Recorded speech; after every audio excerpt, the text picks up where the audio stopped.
Hey, this is Brother Bill, and you're listening to the Wandering Buffalo podcast with your hosts, Andrew and Justin. Go Bills.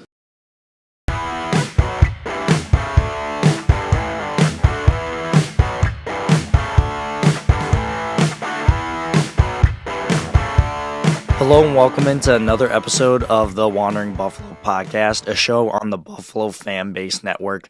My name is Andrew Chang, and if you haven't figured it out right now, I have some of a tickle in my throat, I guess if you want to call it that. Like I said, we're a part of the Buffalo FAMBase network, the originators of the Bills Mafia. Alongside me is my co-host, Justin Goddard, and today we have a pretty nice episode to lay out to you. We're going to talk about the Stefon Diggs signing because, that's really just, nonsense news. We got to get through that real quick, right? I'm being sarcastic, of course. It's amazing. He wants to retire here in Buffalo. We'll talk about that. We'll talk about how Ryan Bates restructured to free up some cap space. Not too many people know about that because it happened basically like a day before Diggs resigned, and when you sign Reed Diggs versus Ryan Bates, you're probably going to be outshined by Stefon Diggs. Just a little bit. We'll talk about Drew Rosenhaus and the Poyer matchup and what that means for the Buffalo Bills. And then after that, we'll get to our segment of 13 reasons of why you should be optimistic for this upcoming season. But first, Justin, how are you doing today? I'm doing good. A lot better than you currently. Sorry you're not feeling great, but glad you could still make it. You're going to soldier through this. We'll keep it a little bit briefer for you today, and just make sure you get through this and back to full health next week like the Bills training staff would do for you. Well, I like where you brought that. And I'll be honest, I don't feel sick. I just yelled a lot during like my volleyball league thing that I do on Fridays night, and of course when the Diggs thing happened, I was like, yeah. And then after all that, I was just like, all right, I've come to terms that I just don't have a voice at this moment. So hopefully by next week I'll sound like a normal person, but right now I sound like I have emphysema. All right, so let's get into this Ryan Bates resigning. So what he did. So we know that Brandon Beane matches the offer from Chicago. So we get Ryan Bates back. We at that point, and with all the other moves, the Bills had less than $1 million, like $700,000, not even enough to sign like their rookie draft class, if we're being honest. And we knew something was gonna happen. Something actually needed to happen in order for us to be able to sign that rookie class. So I was forecasting a potential move, and it looks like this was a slam dunk, and I don't like of a signing because then after Ryan Bates restructures his contract, Stefon Diggs gets signed an extension, and then because of that, we have more cap space. Stefon Diggs press conference was amazing. You could just tell he actually genuinely liked Buffalo. He was on the record saying, I wanted my next stop to be my last stop. So he was committed to playing in Buffalo, and he liked how people were saying Buffalo, I don't know how it's gonna work. And then when people were talking about Josh Allen, and this was before the come up with Josh Allen, Stefon Diggs was on record saying, I don't know what you guys are talking about. This guy's a beast. He just beat our team 35 to 12 or whatever. And that was the infamous hurdle game over Anthony Barr. So at that moment, Stefon knew that Josh Allen was a dog, and he was not upset coming to Buffalo, and ultimately that leading to a massive contract extension. Yeah, it's all exciting news here, and we continue to see Brandon Beane's wizardry of just kind of negotiating the cap space, the ability to extend these guys a little bit early. I know we talked about that previously as kind of a show of good faith with some of these guys. We saw it with Trey White, Deion Dawkins, now Diggs, kind of getting that extension done before they're actually up for a contract. And not only do not only do the players like that they're kind of being rewarded for what they've done, but it also helps the cap in the long run, right? You're talking every year these positional markets are getting reset, and somebody's up for a contract every year. And we saw it with the quarterback market. It's happening to a great extent with the receiver market, where we're really not too far off from some of these receivers getting 30, 35, $40 million a year just with the trajectory it's on.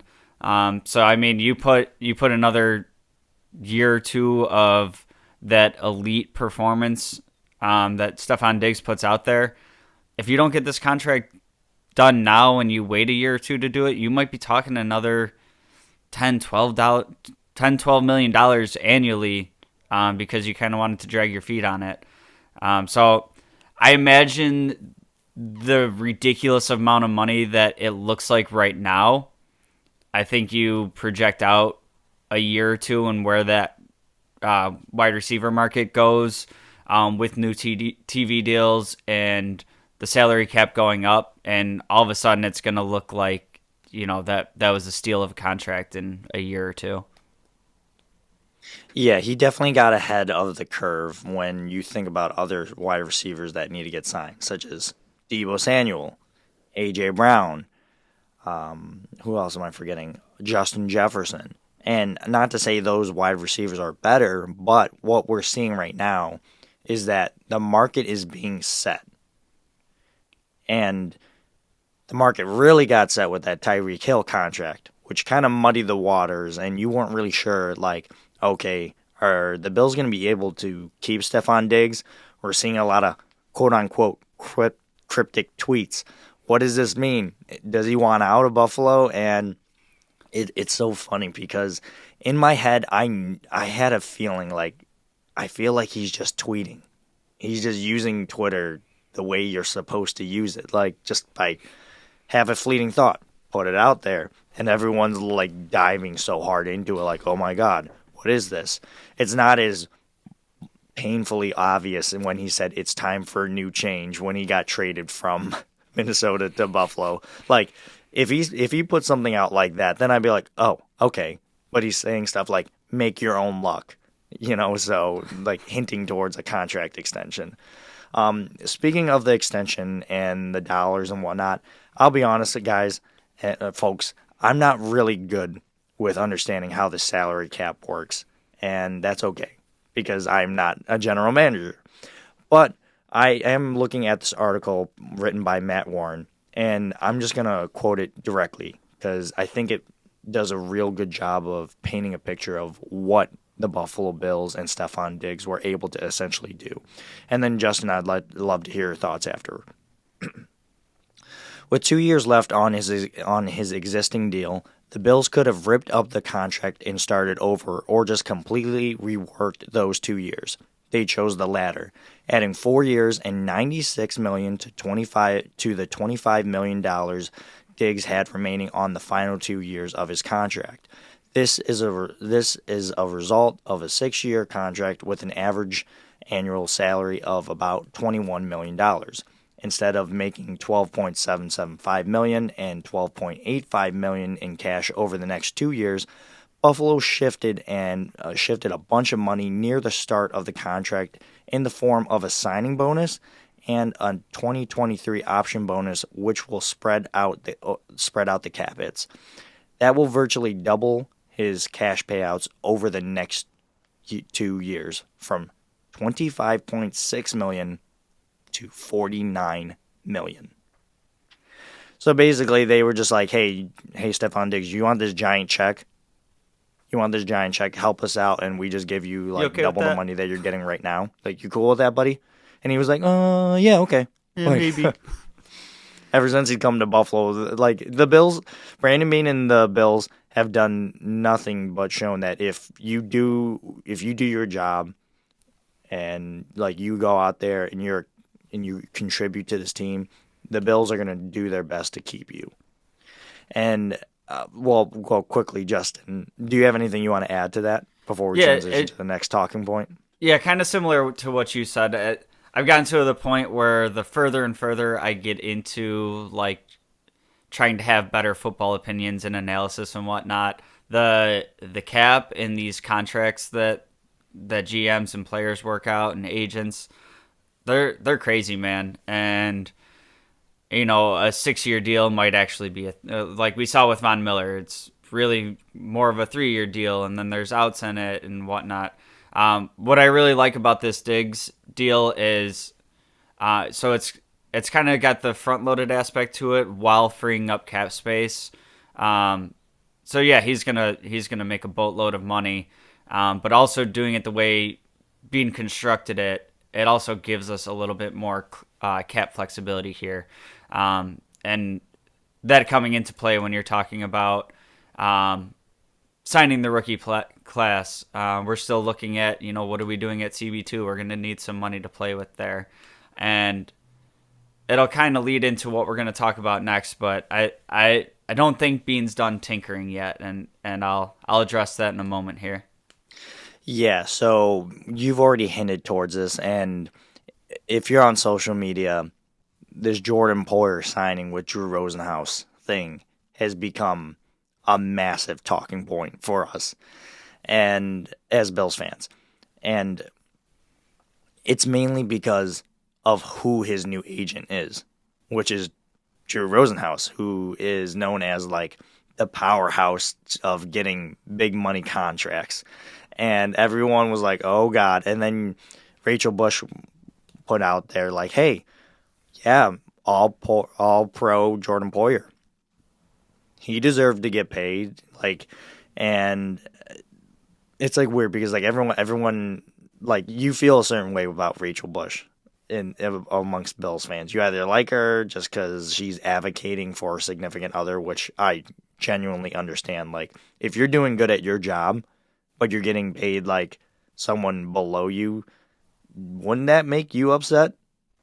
Like, it's like I the best way I could make a analogy to this is like if you were being paid as a cashier at Wegmans, but you were the manager. Like, wouldn't that kind of make you upset? I mean, for me personally, I'd just be like, that doesn't make any sense. Now, I understand that some of the contracts that he's been given have been team-friendly, and he did that willingly, so you do have to take that into account. However, he understands that, he's indicating, because he hasn't outright said it, that, like, hey, I don't have that many more bites at the apple. Maybe I should be proactive, assign my new agent, Drew Rosenhaus, so I can get a bigger contract. And I lied, actually. Apparently, he and Drew Rosenhaus have approached the Buffalo Bills about the idea of him getting a new contract extension, and that he has the intentions of staying with the Buffalo Bills. So, Justin, that is good news, and it's good and bad at the same time, right? Like, it's good because he wants to stay with the Bills. It's good because if we do re-sign him or extend him, it's probably going to free up some cap space. It's bad because it can even make this cap situation potentially even more weird or harder to digest for us as consumers. And we don't know what those implications of said contract would be because it's not out yet. So what are your overall arching thoughts about Jordan Poyer, Rachel Bush, Drew Rosenhaus, and ultimately what it means for this Buffalo Bills franchise and chances to win the Super Bowl? Yeah, so this is kind of what I was hinting at just a couple minutes ago. I'll come right out and say that I think this is where the cap's going to get even screwier, because I do think that Beane is going to work out an extension with Jordan Poyer.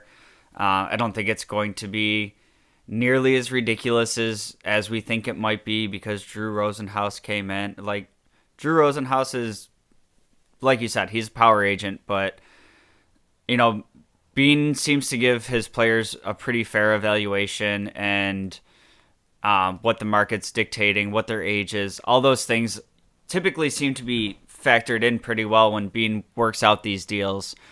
So not only do we want Poyer around, not only is he a great player for this team, but also working out an extension with him, much like we just saw with Diggs, gives the ability to free up a little bit more cap space this year. And while we do have a little bit to play with right now, we talked about you got to figure out what we're doing at cornerback too. We got to figure out the rookie class. And then Beane always likes to have that little bit of cap buffer to have throughout the season for making additions and subtractions. So I think it just kind of makes sense for both sides to get a deal done. And like you said, it sounds like Poyer wants to stay in Buffalo. He just wants a little pay bump. And for a guy like him coming up on a contract year, it might even just be, more than a pay bump, maybe just a few more years added into it for that security, because he's going into what, age 32 season. So, something just like that. Yeah, just knowing that you have a paycheck for 3 more years, maybe it's a little bit of a pay bump, is beneficial. But what I look at most with this conversation is, I see it all over like social media, Twitter, whatnot. People mad at Jordan Poyer because he wants more money, because he signed a contract, all this, yada, yada. And kind of the way I look at it is, when you're looking at, him being a Pro Bowl snub, or him and Micah Hyde not getting enough respect as this great safety duo, and all that goes on. Well, not when he's playing at that level, he's going to want to get paid at that level. Yeah. So you really don't get to have it both ways, where we're complaining that he doesn't get, the notoriety, the recognition throughout the league. Mm-hmm. But then, when it's time to get paid for playing at that level, we don't want to give him that either. So we can't have it both ways. We can't have the somewhere in the middle too. Yeah, right. I hear you. I was looking on my phone because I was trying to find that exact tweet from who it was who reported that Rosenhaus and Poyer approached the Bills. So, yeah, stay tuned for what might happen in these next couple of weeks with Jordan Poyer. And I'm going to put something out there that you might not like. What do you do if you can't make, what do you do if you're Brandon Beane and, for whatever reason? And I do want to preface this by saying I love Jordan Poyer. I want him to be a Buffalo Bill, and he is super underappreciated, just like Micah Hyde. And like I mentioned, he deserves to be compensated as such. So I'm gonna put that out there real quick. But in this exercise, this thought exercise, what if you are Brandon Beane and you lay out a contract that's the best you can do, and it's still not good enough for Drew Rosenhaus and Jordan Poyer? At that moment, do you trade him? Or do you think that, hey, this is probably going to end up in a holdout type of situation, just like Ezekiel Elliott before he got his contract a couple years ago? What do you do? What do you do if either of those situations happen? And what would you do if you were Brandon Beane if that did happen? Well, first and foremost, I would panic. But that's me and not Brandon Beane. Why would you panic? I love Poy. Got him right here, man. That's my Poyer autographed hat right there. Yeah, of course. Yeah, I mean, I think that if you can't get to a number that you agree on, I mean, I guess maybe you explore the trade route, but I mean, really, what are you getting on the trade market for an all-pro? Yeah, safety? but a past 30. If Poyer's gonna market himself as such, then you got to market him as such. If you're using him as trade bait, I agree, but I'm also looking at, it's easy to say trade, but you have to have a trade partner. And it's not that I don't think there'd be people interested in him, but just looking at the logistics of it, you'd essentially have him for a 1-year rental, or you're going to have to sign him to the extension. That's what he's saying no to with the Bills anyways. So I think while holdouts are just absolutely terrible and it's something that I would try to avoid, I think if it came to be where he kind of wanted to explore the market, I think he's going to get the fair offer from the Bills. And I think the offer that Brandon Beane will give him will be about what he would get if he wanted to explore it somewhere else.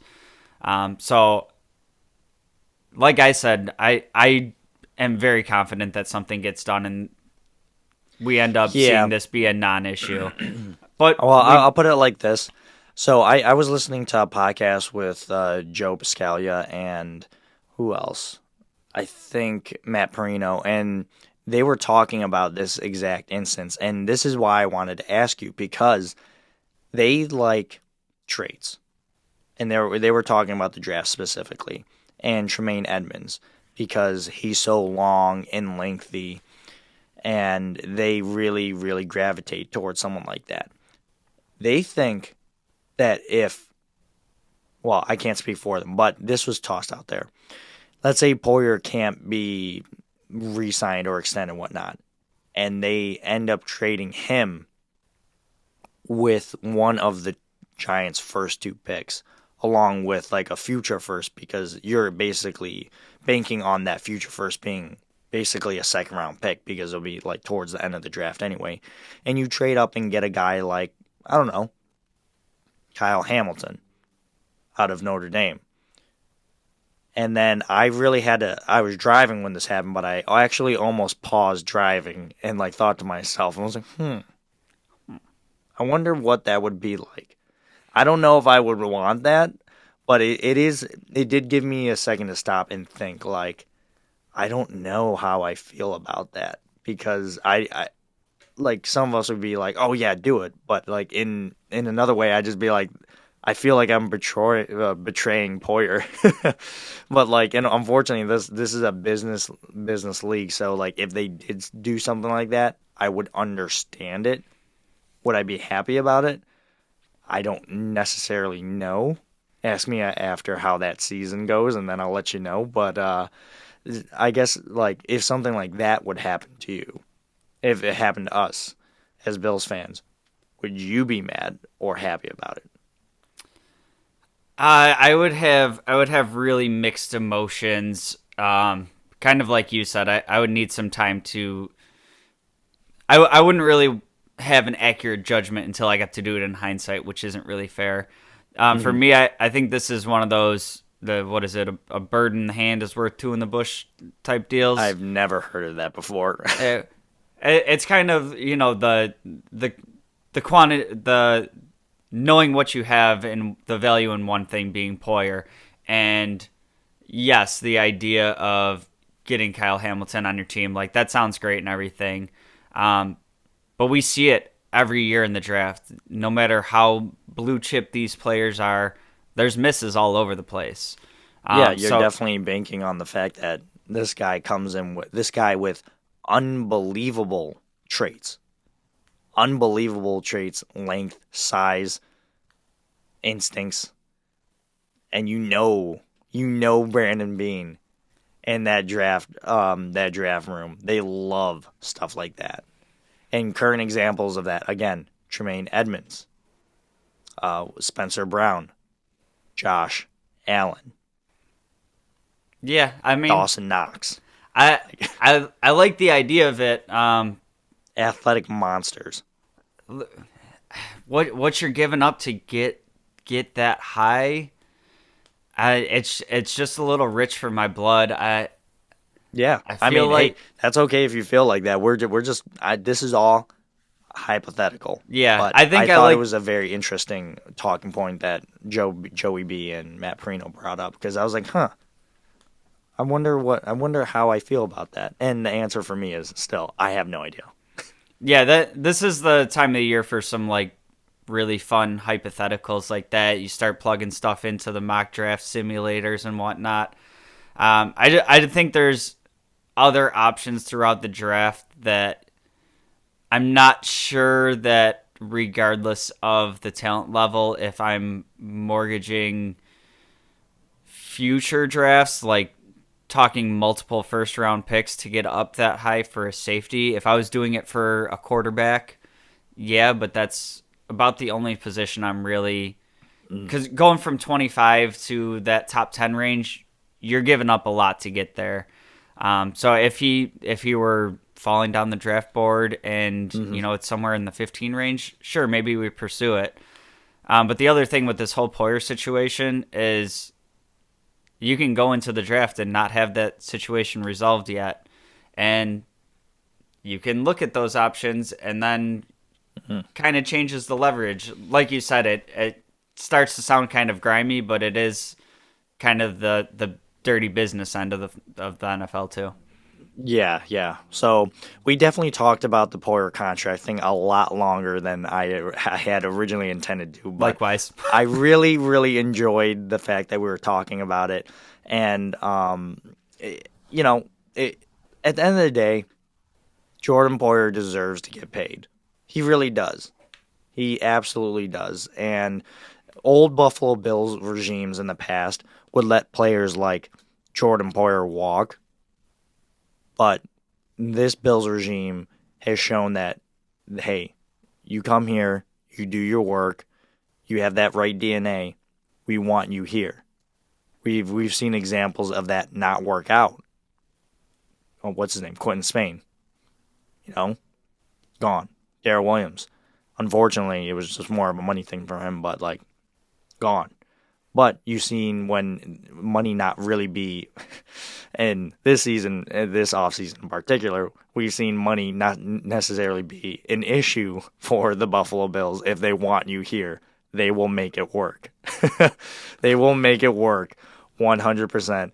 And in the case of one Jordan Poyer, if I'm being predictive and forecasting the Bills' future in the current salary cap, which is I think around $7 million, I think they'll make it work again.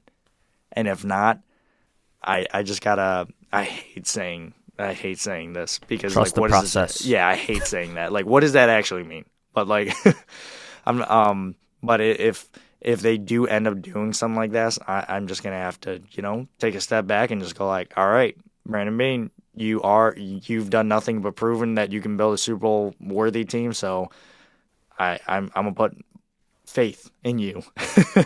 I'll say this before we head into the break. I also hate overusing the trust the process mantra. Yeah, what does that actually mean, right? But I'll tell you exactly what it means. It is a perfect just coverall for when something happens that you're not so sure how you feel about it, you're not sure if you like it. Trust the process. And it's worked out for Beane so far, so trust the process. Yeah. Get in a car accident with someone, get out of the car, just look at them, go trust the process. Trust the process, man. Obviously. I play volleyball, lose my voice, and we meet before this podcast, and you just look at me trust the process. Trust the process, man. Yeah. Cover all. Fix everything. So stupid. All right, well, we're going to take a quick break. But you remember, just trust the process. We'll be back here in a second. We're going to go on a quick break. Stick around. We'll be right back. Hey, this is Brother Bill. Now back to the show. Welcome back, everyone. We're going to wrap up this episode by talking about our 13 reasons of why you should be optimistic for this upcoming Bill season. As always, you can find me on social media by searching up Two Changs, my co-host by searching up JGods22, and then, of course, our podcast, which is the Wandering Buffalo Podcast.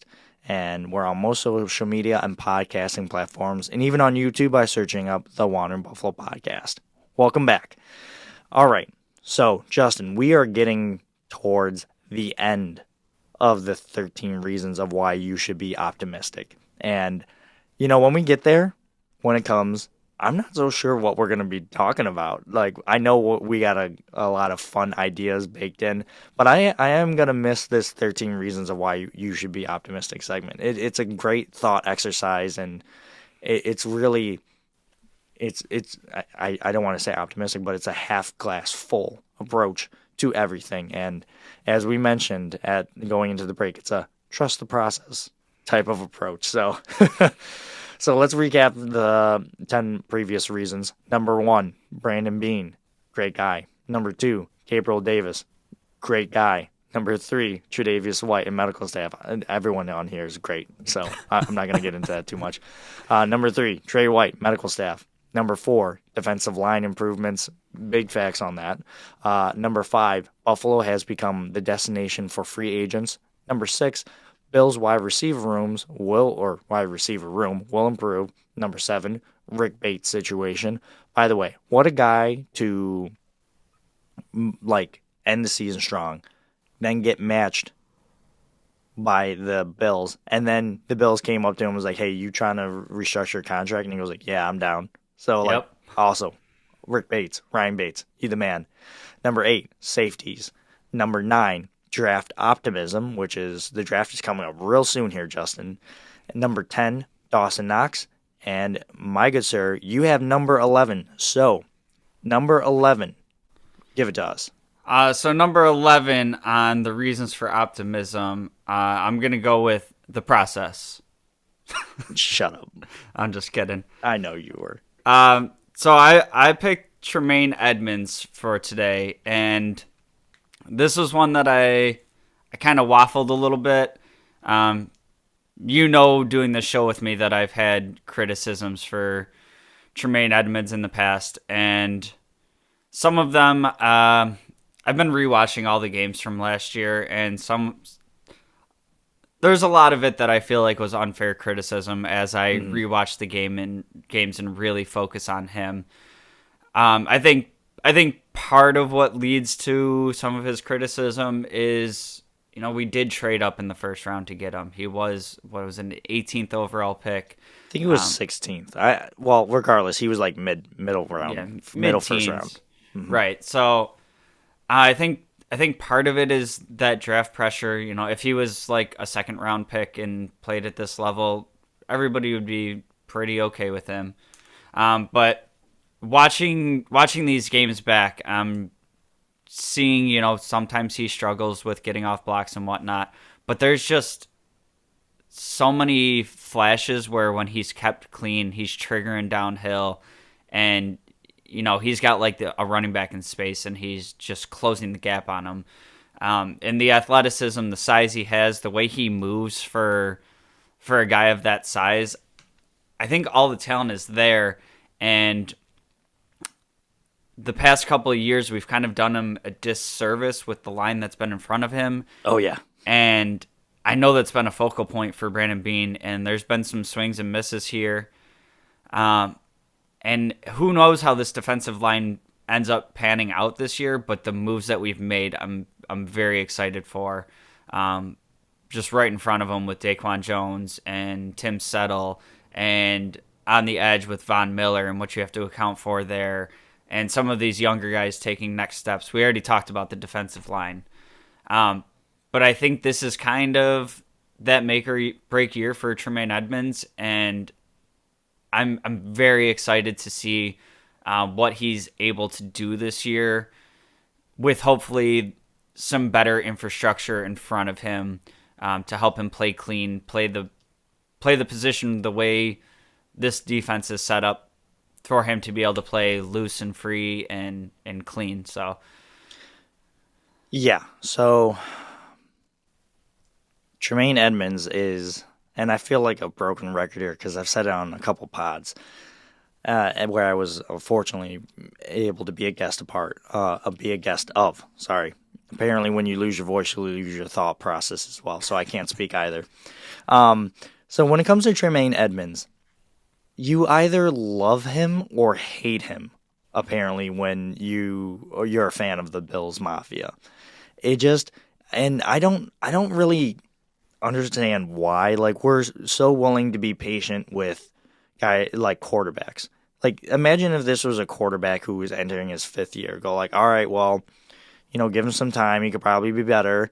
But like, when it comes to Tremaine Edmonds, like, it's so weird because like people have been calling for his head since like day one. you know, and and obviously that sentiment of people wanting an upgrade over Tremaine Edmonds has improved more, or has grown larger and larger as seasons go on. But I really honestly believe, and to your point, I'm just echoing it, that the team itself hasn't really helped him out. Right, he's got a lot of responsibility in the Sean McDermott led defense. The linebackers have a lot of responsibility, specifically the middle linebacker. I think Tremaine Edmonds does a phenomenal job of calling out the plays, making sure everyone's on the same page. But to your point, the line in front of him isn't necessarily always clean. So, other blockers can get up to the second level, and it's harder for him to make plays. People always want to say, well, he over pursues. Well, yeah, that can happen sometimes, but I really think that if the blockers in front of him can make it easier for him to just really just look at one gap and just go for it, then how can you really over pursue if you have one gap? Now, if you're talking about over pursuing on a tackle, sure, but when you over pursue on a tackle, that forces the runner to at least change his angles. And the idea of this is for hopefully the runner to go in back to the mound of your defensive line. So I really think Tremaine Edmonds, and not to mention what his length does in the passing game. So he's just so long and lengthy, and that goes back to me saying that this team loves traits and the fact that he's just like a unicorn in terms of his size and athleticism.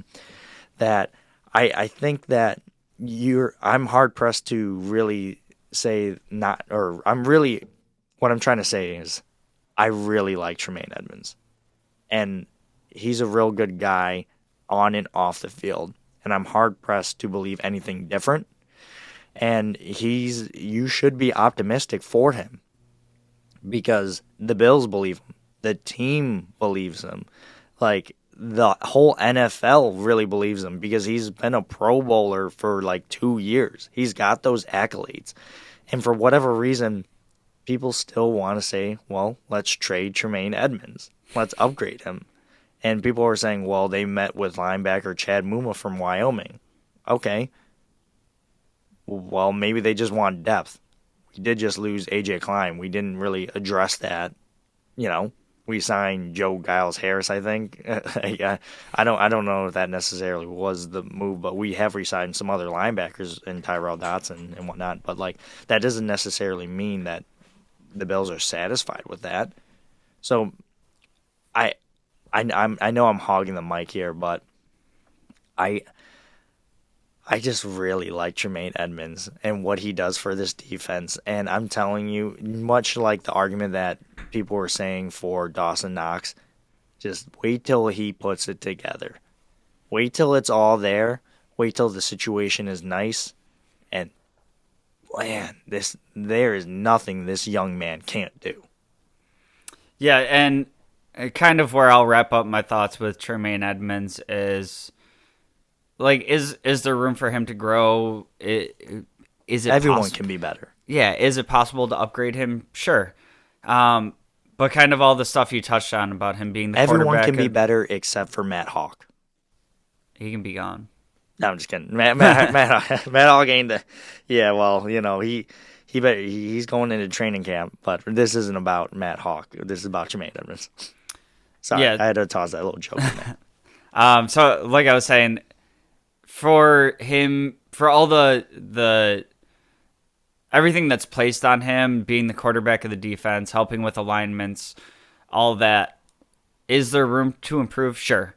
But also all the responsibility that he had on this defense and all of the things that we talked about that, could be better around him to help him do his job better, namely the defensive line.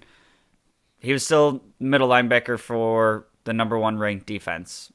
So, with the improvements made around him, hopefully helping him excel, you're talking about starting with the baseline of the number 1 defense.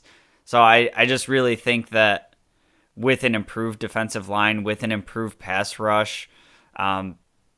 Just kind of the sky's the limit for him to put it all together and just absolutely blow up this season. Yeah, I agree. And then Price is way out of Buffalo. Oh God, no. Then we gotta figure that situation out too. But we'll cross that bridge when we get there. But I think that's gonna wrap it up for today's episode.